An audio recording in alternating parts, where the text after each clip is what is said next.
Suur tänu kutsumast, et väga põnev pärastlõuna on olnud.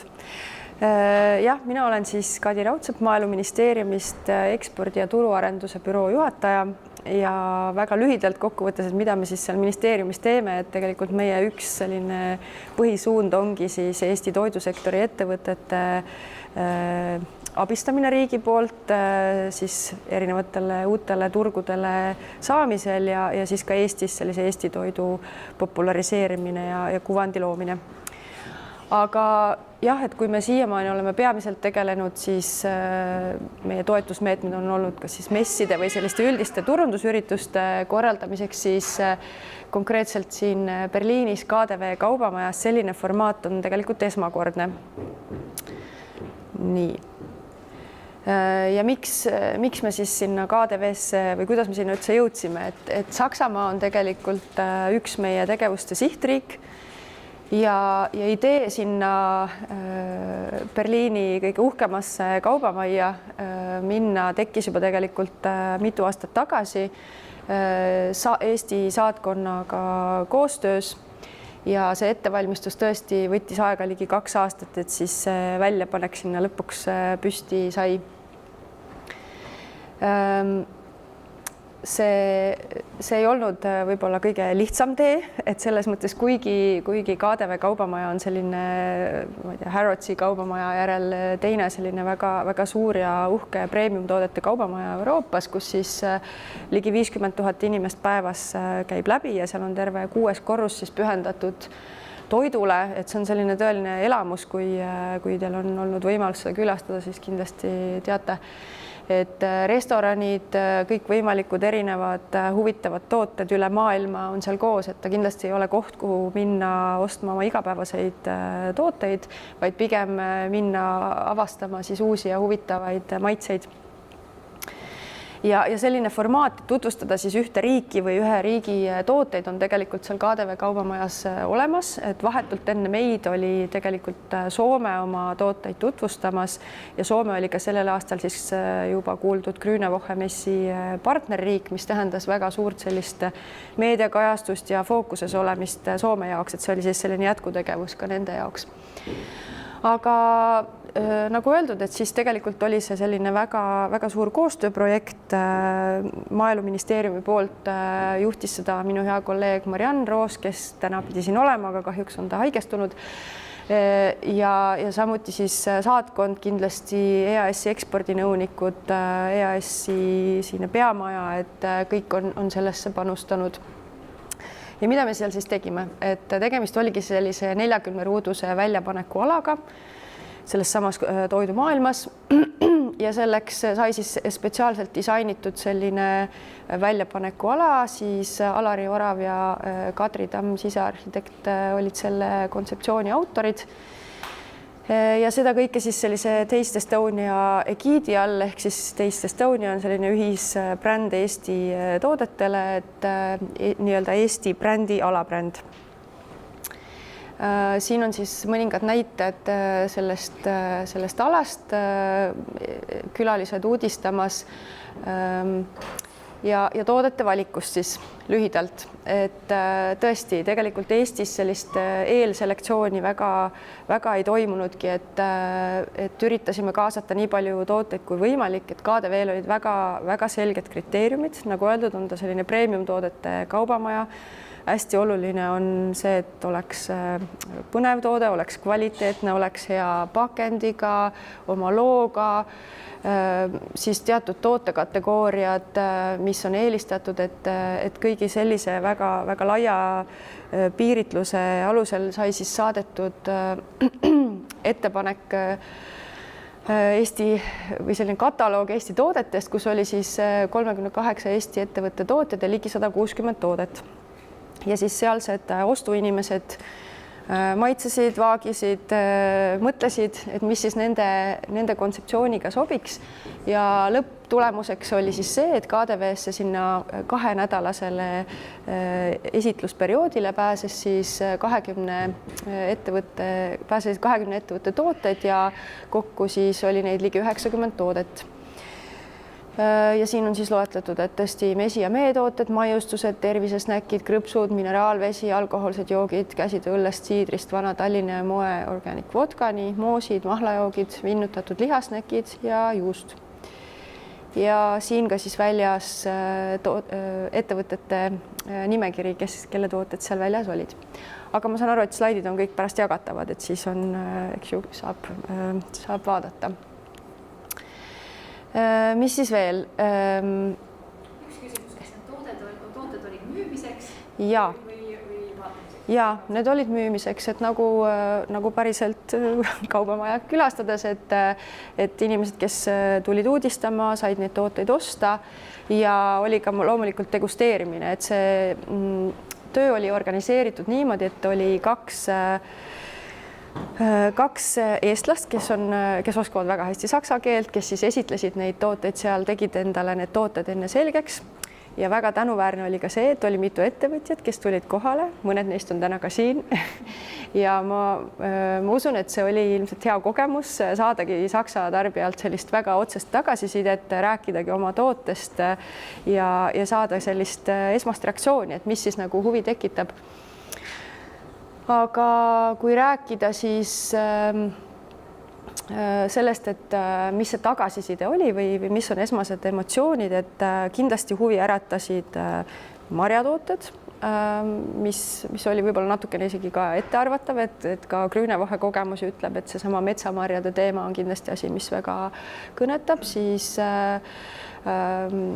vinnutatud liha, siis alkoholist vana Tallinn muuhulgas, aga ka käsitööõlled ja võib-olla, mis tekitas sellist vau-efekti, oli šokolaala Sammal šokolaadis, et käisin ka ise seal kohal 2 päeval ja nii palju, kui nende inimestega sai räägitud, et siis nad ütlesid, et ei, sellist asja ma pole kunagi enne näinud, et see kindlasti aitas huvi äratada. Ja samamoodi näiteks siis rabarbri vahuvein, rabarbrat, mida seal siis degusteeriti ka, pakuti maitsmiseks, et see oli ka kindlasti selline eristuv toode, mis siis väljas oli. Jah, ehk siis siin on need samad punktid, mida osaliselt juba katsin, et 2 nädalat, eks ju, kestis see periood, kui need tooted väljas oli ja see ala oli avatud. Väga oluline tõesti, et saksakeelsed esitlejad, et kuna ma saksa keel just minu tugevam külg ei ole, siis ma mõnede inimestega seal inglise keeles rääkisin, aga oli inimesi, kelle puhul oli näha, et see oli nende jaoks natuke häiriv, et nende poole siis inglise keeles pöörduti, et pigem ikkagi eeldatakse, et sa räägid saksa keelt. Ja korraldasime seal siis ka sellise vastuvõtu seal samal alal, kuhu olid siis kutsutud kõik need KDV ostujuhid, siis EAS-iga koostöös veel mõned kontaktid, et seal sai siis neid tooteid ostujuhtidele esitleda, maitsmiseks pakkuda ja siis need ettevõtted, kes kohal olid, said ka otsekontaktis suhelda.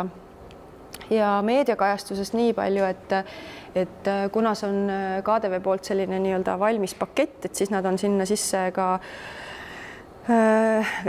või pannud selle, et nende siis kanalites sotsiaalmeediakajastused ja siis ka suuremates ajalehtedes selline reklaam, et Eesti ala on nüüd seal, et tulge külastama. Ja siin vastuvõtul siis jah, nagu räägitud, et seda avasid siis Eesti suursaadik ja siis Maaeluministeeriumi kantsler ja kutsutud olid siis ärikontaktid ja kui ettevõtjatel oli endil kontakte, keda sinna kutsuda, siis see oli kindlasti ka teretulnud. Siin siis veel mõningad hetked sellest vastuvõtust. Ja nüüd see kõige huvitavam osa ehk mis siis saab või mis on tagasiside, et täna tegelikult veel midagi väga konkreetset öelda ei olegi, sest et kui juba sinna selle Eesti ala loomine võttis kaua aega, nõudis väga paljude inimeste tagasisidet KDV erinevates osakondades, et siis samamoodi selle tagasisidega, et nüüd seda infot analüüsitakse, vaadatakse, kuidas olid müügitulemused, mis toimus, mida arvati, et selles mõttes täna ei ole mul kahjuks veel ühestki läbimurdest rääkida, aga loodame parimat ja kindlasti varsti see tagasiside peaks ka saabuma. nii, see oli nüüd väga kiire ülevaade KDV projektist, et hea meelega ootan küsimusi.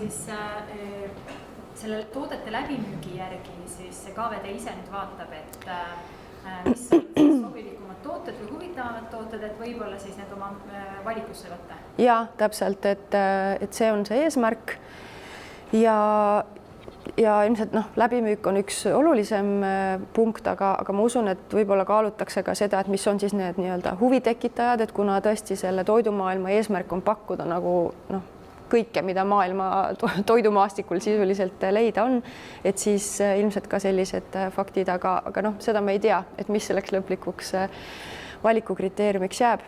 Aga võib-olla lihtsalt veel ühe hinnanguna, et ma usun, et siin ei ole nagu see kasutegur ainult see, et kas nüüd keegi saab sinna püsimüüki, mis oleks kindlasti väga-väga hea ja oluline tulemus, aga sellise kuvandi loomise ja maine projektina ma usun, et see mõju on siiski juba mõnevõrra ka saavutatud või vähemalt ettevõtetel on edaspidi väike referents siis viidata, et me oleme seal nii-öelda väljas olnud.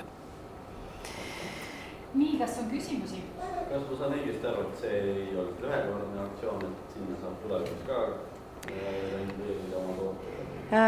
Konkreetselt praegu sellisel kujul selles kaubamajas me ei ole otseselt jätkuprojekti kavandanud, küll aga Saksamaa teemaga me tegeleme kindlasti edasi, et planeerime Saksamaa kontaktreisi aasta teises pooles, et seda infot kindlasti ka jagame. Aga jah, et kuna see KDV enda formaat on see, et nad tahavad erinevaid riike, eks ju, seal välja tuua, et siis see, et korduvalt sinna minna ei ole väga tõenäoline, võib-olla kunagi tulevikus. Kas seal ei olnud oluline sertifikaatide olemasolu ja seda, et kas on orgaanik või mitte orgaanik? Või kas oli orgaanik pigem eelis või jättis see neutraalseks? Vot jällegi, et seda otsest tagasisidet ei ole, et kuna me ju see väljapanek hõlmas kõiki tooteid, nii mahetooteid kui siis nii-öelda tavatooteid, et siis seal otseselt see küsimus ei olnud, küll aga loomulikult oli oluline, et saksakeelne märgistus oleks olemas ja joogi puhul pandipakendi teema, et tegelikult see tuli ka lahendada ja see oli päris keeruline küsimus, et sisuliselt, mis siis, et see oli natukene nagu mess või selline prooviesitlus, tuli kõik sellised jaemüügiks olulised nõuded ära täita. Kui palju andsite aega ettevõtjatele oma sildid korda teha ja toote info, sest et pandipakendi teema kõik tulema ju sealt sildi peale, eks ju? Jaa, tõsi. Kas ettevõtted jõudsid teie poolt ette antud ajaga valmis või kuidas? Jaa, suures plaanis küll, aga nagu öeldud, et tegelikult see ajaraam läks lõpus ikka väga-väga kitsaks ja seda suuresti ikkagi meist mitte olenevatel põhjustel, et me kogu aeg ootasime infot, et mida siis täpselt on vaja ja kuna seal tundub, et on väga palju neid otsustustasemeid, et siis see info väga kiiresti ei tulnud, nii et see lõpp kindlasti, ma usun, ka ettevõtjate jaoks läks päris kiireks, jah. Kas sildid jäid saksakeelseks või sobis ka ingliskeelne? Saksakeelsed pidid olema. Kõik pidid. Kas sildid ja pakendid käisid veel kord läbi selle komisjoni nii-öelda, kes tooted lubas, et need õiged olid? Minu teada otseselt mitte. Et nii, kuidas nad esimest korda sinna läksid, siis nii nad valiti. Ja mis oli veel väga oluline, oli see, et tegelikult see KDV enda soov ja tahe oli see, et meil oleks üks distribuutor, kelle kaudu nad lihtsalt saaksid kõiki neid kaupu tellida, kõik oleks sisse töötatud, aga seda meil ju praegu. Orgaanikust mingi platvorm võib kujuneda, kus saaks mahetooteid korraga, aga me palun, jah. Kas see ekspositsioon ei alles või see oli ühekordselt üles pannud? See on, sa mõtled füüsiliselt? Jaa, see on alles, et see on selles mõttes taaskasutatav. Seda saab niimoodi kokku ja lahku panna, et kuubikutest, et selles mõttes see on täiesti kasutatav. Aga nad ei olnud sellest kergest papist? Ei olnud. Jah, vineerist.